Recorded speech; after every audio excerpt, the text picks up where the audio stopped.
Drive up in the whip, go out, go and take some flicks, yeah. Welcome to the Kickback with James Terrell. You know, for me, this is the third episode, and by now you should be able to see that I actually like to cook for my guests and my friends. So I've been getting a lot of questions in my Instagram about, do you ever get tired of cooking, or what's a simple dish to make for a good number of people? So I decided that on this episode I'm going to make my pull-apart sliders. So most sliders have, it's a meat possibility. For me, I'm going to also create a vegetarian option for my sliders. I'm also going to do a homemade French fry with some Parmesan cheese on top, because I think my friends that I have coming over tonight, my guests, I want to make sure that everyone is happy.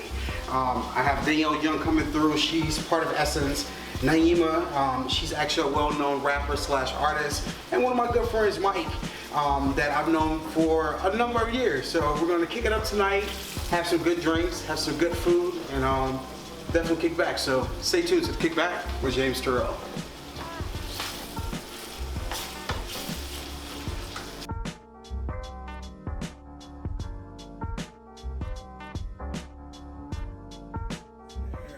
What's going on, everyone? Welcome to another edition of the Kickback with James Terrell. You know, I've had a great time cooking my meal, and my guests are here. I'm excited about, and how y'all doing? Good. You know, I'm good. Listen, they got all quiet and stuff and coy now since the cameras are going on. Got the beautiful Nyemiah here. What's going on, Nyemiah? How you doing? I'm good. I'm feeling good. I'm happy to be here. I'm excited to eat. Some smell good. I'm excited. I'm excited. Nyemiah and I actually met a few years ago when she was on a Sisterhood of Hip Hop. Yes. I'm Nyemiah Supreme. I'm 23 years old, and I'm from Southside Jamaica, Queens. Third episode, she's here. What's going on, Mike? How you doing? You know, I'm good. I had a full day, had brunch, went to a baby shower, all on the same. That's where you have money. You have too many locations in one Brunch day. and baby shower? So you had to buy brunch and pick up a baby shower gift? Right, I You got money. And get to each location. Get to yeah, both. from Harlem. And he lives in Harlem. I do. Yeah, that's him. And everyone that we knows that this lady questioned RuPaul on his lack of diversity with the Emmys. Danielle with Essence. Essence Magazine. Yes. Hey, girl. Hey, Rue. So I have a question for you about the hot button term diversity, because that always gets thrown around. Yeah. And here looking at your team, I don't see a lot of diversity, and I'm curious about how you feel, that, especially someone who represents so strongly for the LGBT community. And the BLT community. Miss Danielle, what's Don't going just on? make that my resume. Listen, I promise you. it. I mean, think about it. A lot of things that you've done has actually gone viral. But that right there was like, wow, like was a moment she in really had the time to pose that question to RuPaul during the Emmys. I saw what y'all saw.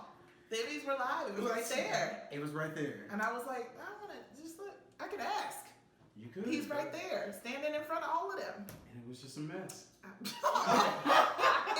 It was journalistically beautiful and a moment of Black excellence. He spoke his truth. Didn't he? His truth. That's what it was.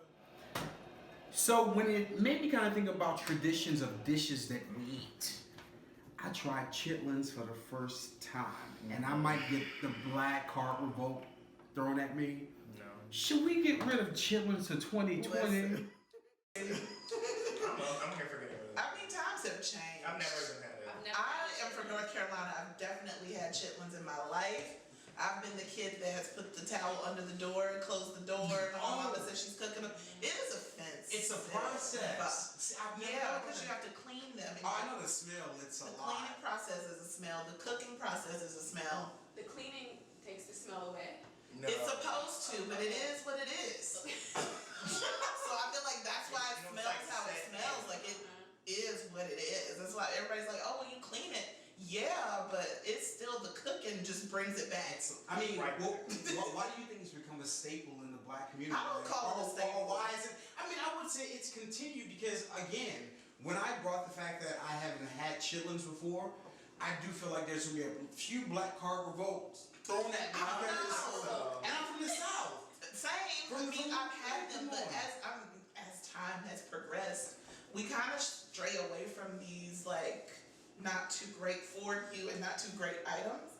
Like my mama hasn't made chitlins since I was in high school. Oh, okay. Yeah, like I don't think she's rushing to make them anytime soon either. Like it's just not something we do anymore. I think maybe people still do it because they still sell them. They're still in the bucket. People are buying them. What do they taste like? I can't get past the smell. My sister loves them, like hot sauce and all that. It tastes, I don't know. It tastes kind of how you season it with the vinegary, the hot pepper, and all that. I tried it for the first time at a buffet. That's not where you try it. Your mama needs a flavor. So for me, chitlins taste like there was really no flavoring. I mean, not that, you know how fish can give you a fishy taste? For me, I just taste like I was eating some seasoned stuff on top of white rice on hot sauce. Noodles. And it was Butt noodles. I've been seeing that. It's the texture's weird. Butt noodles? Yes. Yeah, the texture's really strange. Butt noodles.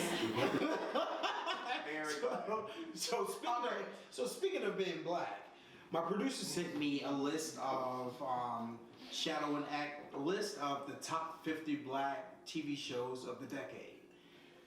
So on yesterday's episode, we did the list of black reality shows, which included Love and Hip Hop. I didn't want to put it on Wendy the other day. Black Excellence. But the top 50 black shows of the decade, which include number 1 was When They See Us.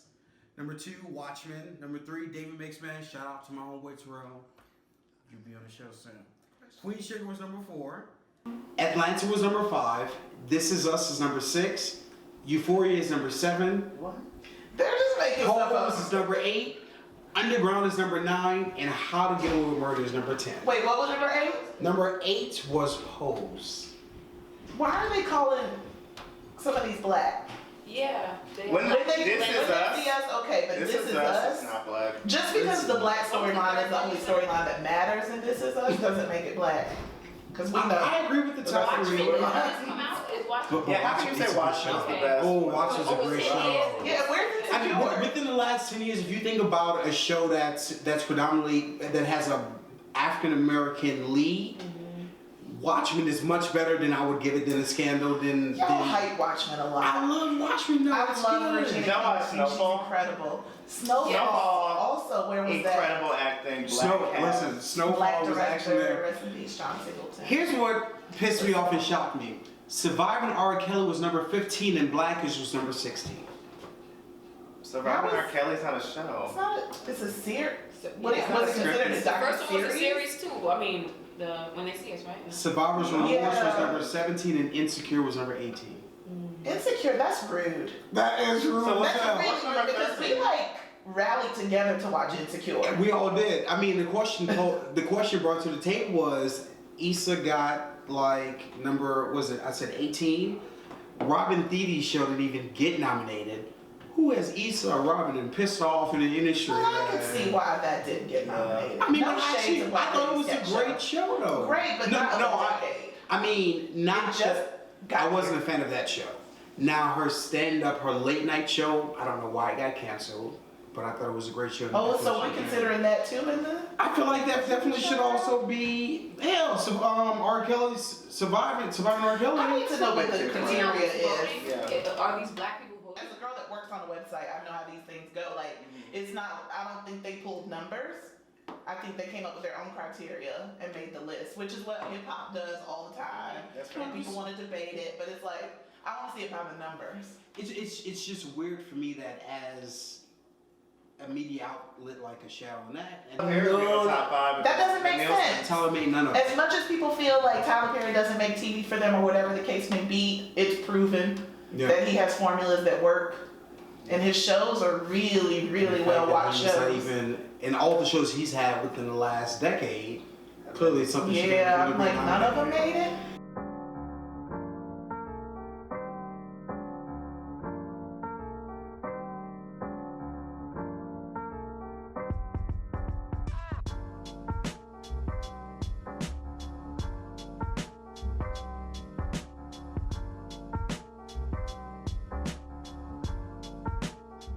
So listen, with 2020, everyone's trying to make their new resolutions and they're hoping for something bigger and better.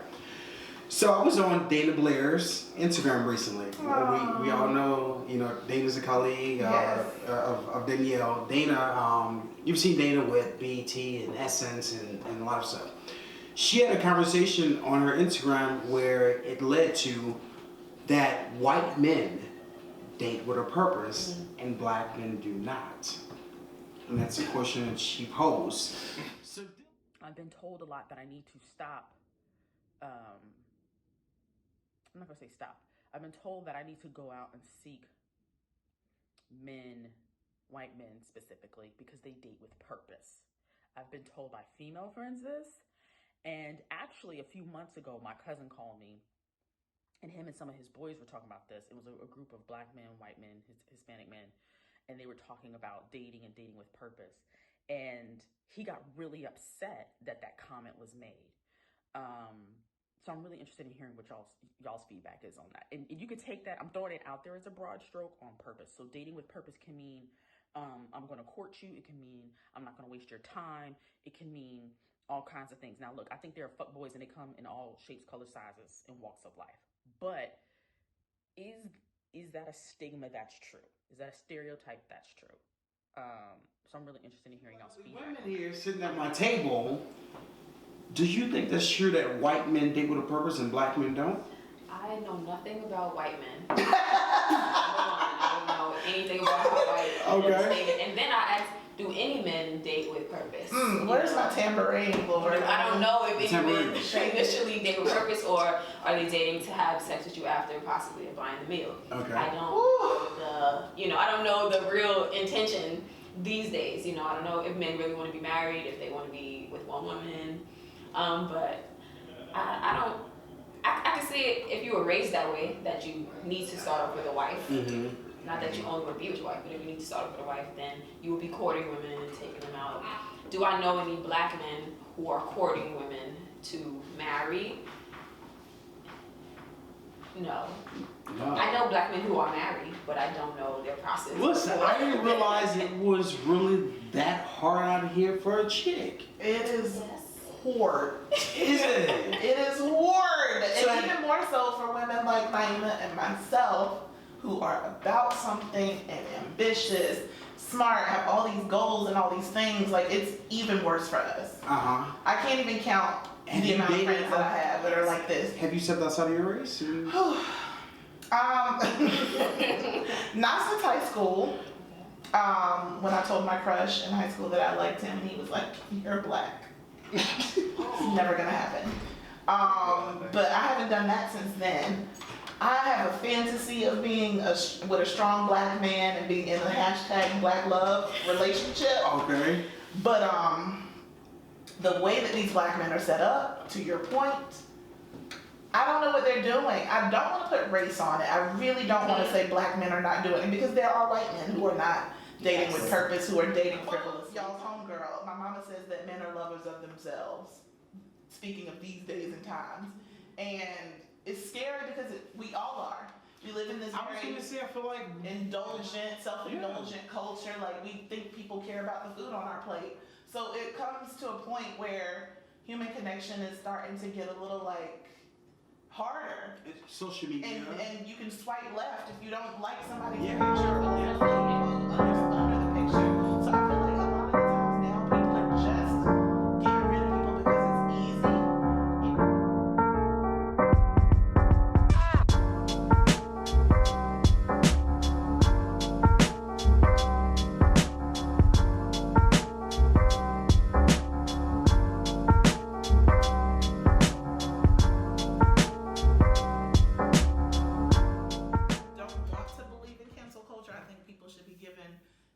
And grace and all those things when they are redeemable, and when there's remorse for the wrongdoings that they've done.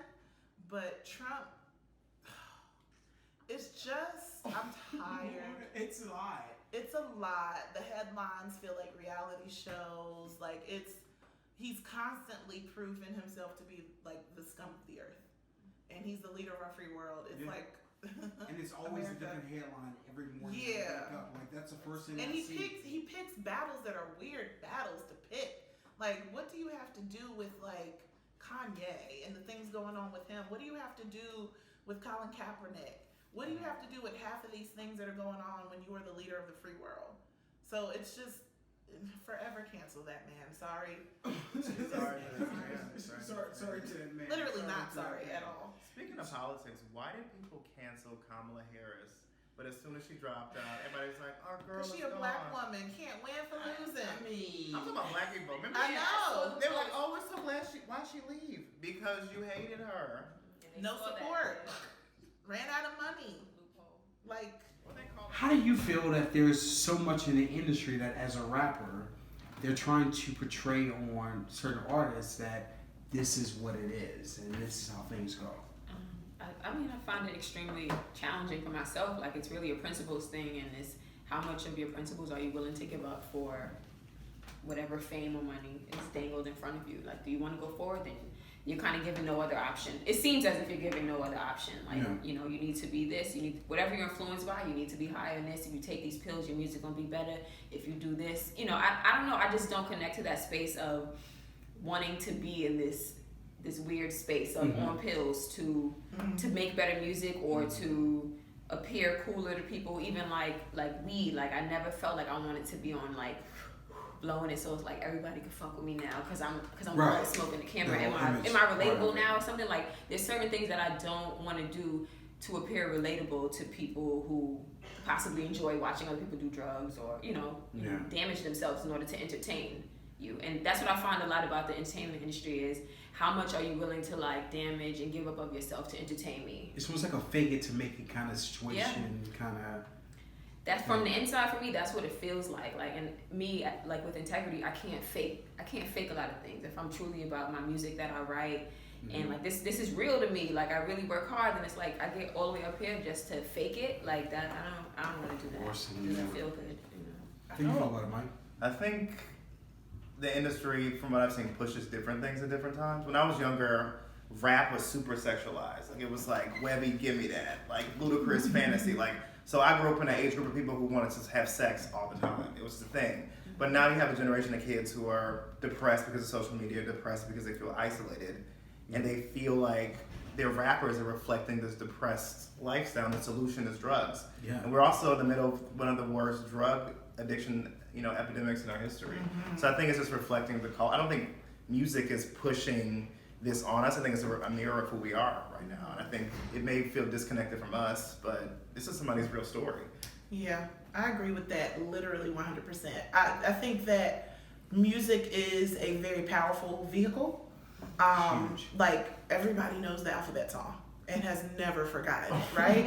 And that's something we learn through music. So music is literally so powerful, and it's just sad to me that with the way that times change, like, drug culture and music have never, to me, been separated. Yeah. I've always experienced it together. Like, I grew up, I didn't get to listen to the stuff that was happening at the time where I was young. I grew up listening to Marvin Gaye, to Anita Baker, to Gladys Knight. And to learn later that a lot of people that I loved were connected to, different things, different substances. It's disheartening. And then to see that these kids now look and watch these guys and lean on them to be like, oh wow, he's depressed like me. Oh, let me pop a pill because it's cute and cool. Drinking the lean. Like, it's crazy because they see what it does to people. Like, we watched Lil Wayne have mad seizures. Rick Ross. We watched Rick Ross. We watched a lot of these people. But it doesn't scare them to do it. These kids will still go out and buy the cough syrup and the Sprite and dirty Sprite and oh my God, this is so cool. One episode of Euphoria, and there's a scene where she says that most musicians that have died on the toilet from a drug overdose. Because it's a thing that they go to the toilet because they feel like they have to use the bathroom. I researched that.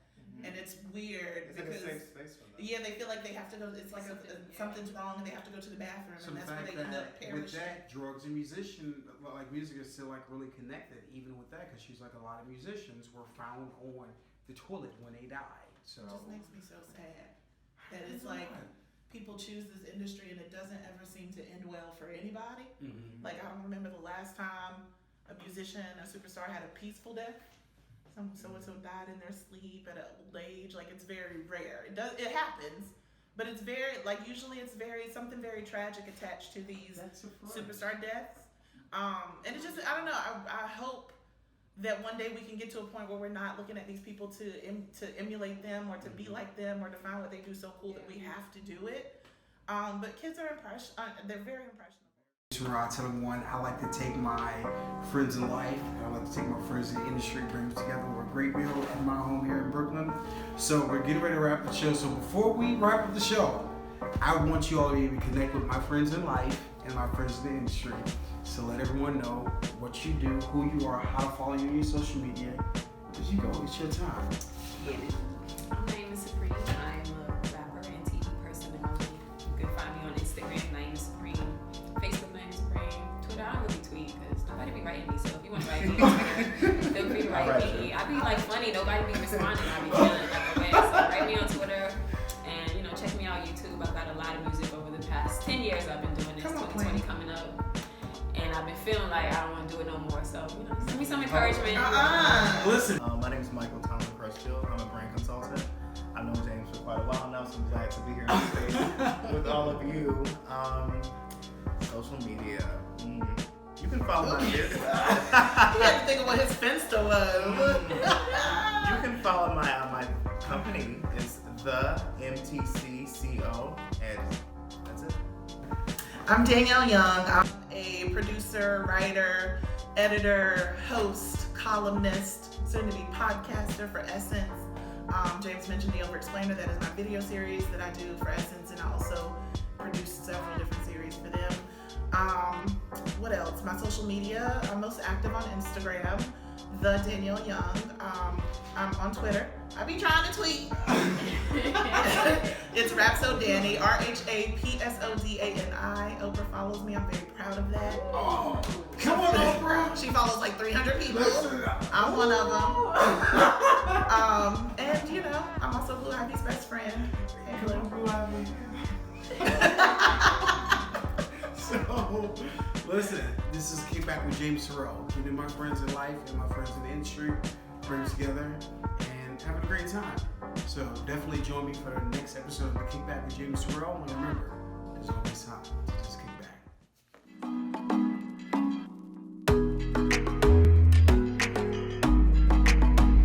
Wanna go on trips, drive up in the whip, go out, go and take some flicks, yeah.